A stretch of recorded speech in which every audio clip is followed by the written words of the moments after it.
তো হ্যালো বন্ধুরা, আশা করি তোমরা সবাই ভালো আছো এবং সুস্থ আছো। তো এই ভিডিওটার মধ্যে আলোচনা করবো তোমাদের fourth semester philosophy general last minute সাজেশনটা নিয়ে আলোচনা করব। এবং এই লাস্ট মিনিট সাজেশনটাতে মাত্র আর মাত্র গুটি কয়েক প্রশ্ন দিয়েছি, এবং এই গুটি কয়েক প্রশ্নগুলো যদি তোমরা ভালো করে প্রস্তুত করে নিতে পারো তাহলে তোমাদের ফিলোসফি পেপারে আর কোনো চিন্তা থাকবে না। হ্যাঁ, তোমাদের ফিলোসফি পেপারের মাত্র এই গুটি কয়েক যে প্রশ্নগুলো দিয়েছি, এই প্রশ্নগুলো যদি তোমরা ভালো করে প্রস্তুত করে নিতে পারো তাহলে তোমাদের ফিলোসফি পেপারে কোনো চিন্তা থাকবে না। এবং তোমাদের আরেকটা সবচাইতে বড় চিন্তা, এটা তোমাদের সবারই একটা বড় চিন্তা, যে তোমরা এই উত্তরগুলো কীভাবে সংগ্রহ করবে। তো তোমাদের সবার উদ্দেশ্যে বলে দিচ্ছি, তোমরা যদি এই ফিলোসফি পেপারের সমস্ত প্রশ্নের উত্তরের পিডিএফগুলো সংগ্রহ করতে চাও, অর্থাৎ প্রশ্নমান 10, প্রশ্নমান 5 এবং প্রশ্নমান 2, অর্থাৎ শর্ট প্রশ্ন করতে হয় তোমাদের, যে এই সমস্ত প্রশ্নের উত্তরের পিডিএফগুলো যদি সংগ্রহ করতে চাও, অতি অবশ্যই দেখো তোমাদের নিচে একটা হোয়াটসঅ্যাপ নাম্বার দিয়েছি, এই হোয়াটসঅ্যাপ নাম্বারে যোগাযোগ করে নিতে পারো। মাত্র আর মাত্র 50 টাকার বিনিময়ে তোমাদের ফিলোসফি পেপারের সমস্ত প্রশ্নের উত্তরগুলো পেয়ে যাবে, অর্থাৎ প্রশ্নমান 10, প্রশ্নমান 5 এবং প্রশ্নমান 2, অর্থাৎ শর্ট প্রশ্ন প্রত্যেকটা প্রশ্নের উত্তরগুলো পেয়ে যাবে। তো অতি অবশ্যই নিচে দেওয়া হোয়াটসঅ্যাপ নাম্বারে যোগাযোগ করে নিতে পারো। মাত্র আর মাত্র 50 টাকার বিনিময়ে ফিলোসফি পেপারের সমস্ত প্রশ্নের উত্তরগুলো পেয়ে যাবে। এবং তোমাদের এই লাস্ট মিনিট সাজেশনে মাত্র গুটি কয়েক প্রশ্ন দিচ্ছি, এই প্রশ্নের উত্তর অবশ্যই ভালো করে প্রস্তুত করবে, তাহলে তোমাদের ফিলোসফি পেপারে কোনো চিন্তা থাকবে না। তো চলো দেখে নেওয়া যাক তোমাদের লাস্ট মিনিট সাজেশনটা ফিলোসফি কোন প্রশ্নগুলো রেখেছি। তো চলো দেখে নেওয়া যাক।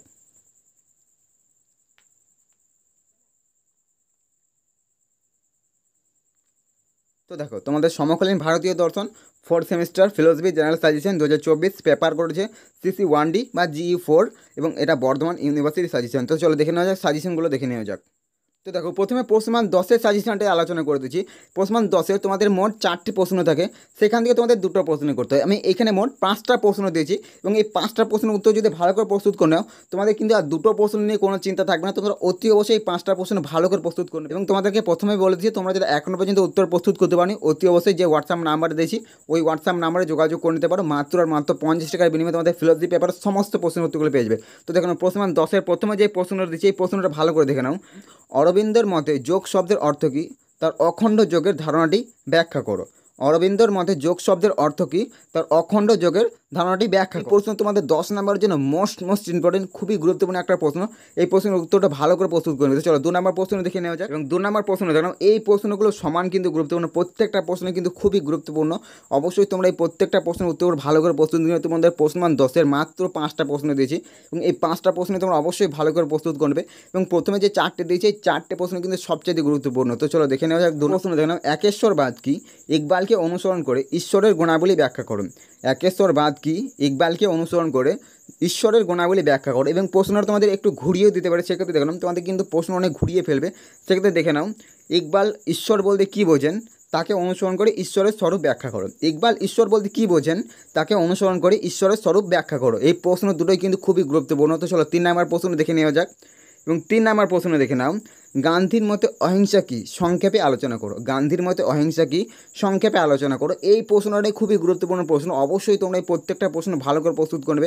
মাত্র 5টা প্রশ্ন দিয়েছি, এই 5টা প্রশ্ন তোমরা ভালো করে প্রস্তুত করবে, তাহলে তোমাদের কিন্তু ফিলোসফি 10 নম্বরের প্রশ্ন নিয়ে কোনো চিন্তা থাকবে না।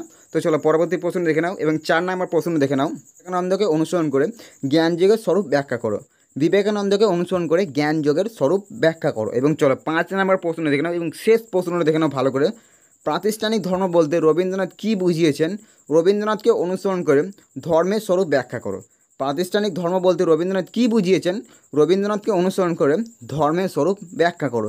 তো তোমাদের 10 নম্বরের এই মোট 5টা প্রশ্ন দিয়েছি, এই 5টা প্রশ্নের উত্তর অবশ্যই ভালো করে প্রস্তুত করবে, তাহলে তোমাদের প্রশ্নমান 10 নিয়ে কিন্তু আর কোনো চিন্তা থাকবে না। তোমরা অতি অবশ্যই ভালো করে প্রস্তুত করবে, এবং এই প্রশ্নগুলো অবশ্যই ভালো করে তোমরা প্রস্তুত করবে। এবং এই প্রত্যেকটা প্রশ্নের উত্তরগুলো যদি সংগ্রহ করতে চাও, তোমাদেরকে প্রথমে বলেছি এই হোয়াটসঅ্যাপ নাম্বারে যোগাযোগ করতে পারো। মাত্র আর মাত্র 50 টাকার বিনিময়ে তোমাদের ফিলোসফি পেপারের সমস্ত প্রশ্নের উত্তরগুলো পেয়ে যাবে। এবং তোমাদের যে অন্যান্য সাবজেক্টের উত্তর প্রয়োজনে অবশ্যই এই হোয়াটসঅ্যাপ নাম্বারে যোগাযোগ করে নিতে পারো। মাত্র আর মাত্র 50 টাকার বিনিময়ে তোমাদের উত্তরগুলো পেয়ে যাবে। তো চলো এবারে দেখে নেওয়া যাক প্রশ্নমান 5-এর কোন প্রশ্ন তোমাদেরকে এই বছর পরীক্ষার জন্য ভালো করে প্রস্তুত করে যেতেই হবে। তো চলো দেখে নেওয়া যাক। তো প্রশ্নমান 5-এর প্রথমের প্রশ্নটা ভালো করে দেখে নাও। প্রথমের প্রশ্ন রয়েছে, অরবিন্দ মানব বিবর্তনে বিভিন্ন স্তর কীভাবে ব্যাখ্যা করেছেন। অরবিন্দ মানব বিবর্তনে বিভিন্ন স্তর কীভাবে ব্যাখ্যা করছেন, খুবই গুরুত্বপূর্ণ একটা প্রশ্ন। এই প্রশ্নের উত্তর অবশ্যই ভালো করে তোমরা ভালো করে প্রস্তুত করবে। এই প্রশ্নটা খুবই গুরুত্বপূর্ণ একটা প্রশ্ন। তো চলো এবার 2 নম্বর প্রশ্নটা দেখে নেওয়া যাক। এবং 2 নম্বর প্রশ্ন দেখলাম, ইকবালকে অনুসরণ করে জগতের স্বরূপ ব্যাখ্যা করো। বা আলোচনা করো। ইকবালকে অনুসরণ করে জগতের স্বরূপ আলোচনা করো। এই প্রশ্নগুলো খুবই গুরুত্বপূর্ণ। তো চলো এবার 3 নম্বর প্রশ্ন দেখে নাও। বিবেকানন্দের মত অনুযায়ী ব্যবহারিক বেদান্তের ধারণাটি ব্যাখ্যা করো।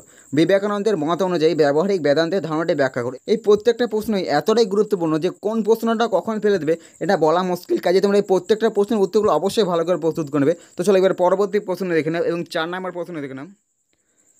4 নম্বর প্রশ্ন হচ্ছে গান্ধীর সত্যের ধারণাটি ব্যাখ্যা করো। গান্ধীর সত্যের ধারণাটি ব্যাখ্যা করো। গান্ধীজির যে সত্যের ধারণাটা সেটা ব্যাখ্যা করতে হবে। তো চলো এবার পরবর্তী প্রশ্ন দেখে নেওয়া যাক এবং 5 নম্বর গুরুত্বপূর্ণ প্রশ্ন দেখে নাও। 5 নম্বর গুরুত্বপূর্ণ প্রশ্ন হচ্ছে স্বজ্ঞামূলক প্রতীতি সম্পর্কে রাধাকৃষ্ণনের ধারণা ব্যাখ্যা করো। স্বজ্ঞামূলক প্রতীতি সম্পর্কে রাধাকৃষ্ণনের ধারণা ব্যাখ্যা করো। এই প্রশ্নগুলো খুবই গুরুত্বপূর্ণ।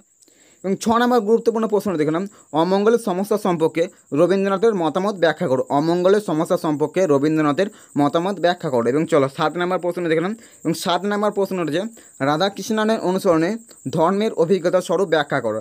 রাধাকৃষ্ণনের অনুসরণে ধর্মের অভিজ্ঞতা স্বরূপ ব্যাখ্যা করো। এবং চলো 8 নম্বর প্রশ্ন দেখলাম।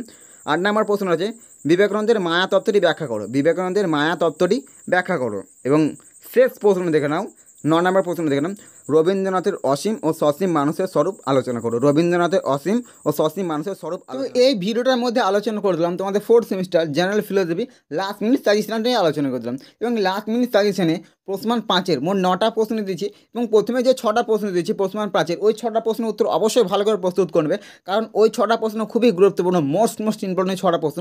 ওই 6টা প্রশ্নের উত্তর অবশ্যই ভালো করে প্রস্তুত করবে। এবং তারপর যে 3টে এক্সট্রা দিয়েছি ওই 3টে এক্সট্রাও তোমরা ভালো করে দেখে যাবে, তাহলে তোমাদের ফিলোসফি পেপারে প্রশ্নমান 5-এর কোনো চিন্তা থাকবে না। এবং প্রশ্ন 10-এর মাত্র 5টা প্রশ্ন দিয়েছি এবং প্রথমে যে 4টে প্রশ্ন দিয়েছি ওই 4টে প্রশ্নের উত্তর অবশ্যই ভালো করে প্রস্তুত করবে, কারণ ওই 4টে প্রশ্ন মোস্ট ইম্পর্টেন্ট। এবং তোমাদের যে একটা এক্সট্রা দিয়েছি ওই এক্সট্রাটাও তোমরা ভালো করে দেখে যাবে, তাহলে তোমাদের ফিলোসফি পেপারে কোনো চিন্তা থাকবে না। তো চলো আজকের ভিডিও এখানে শেষ করছি।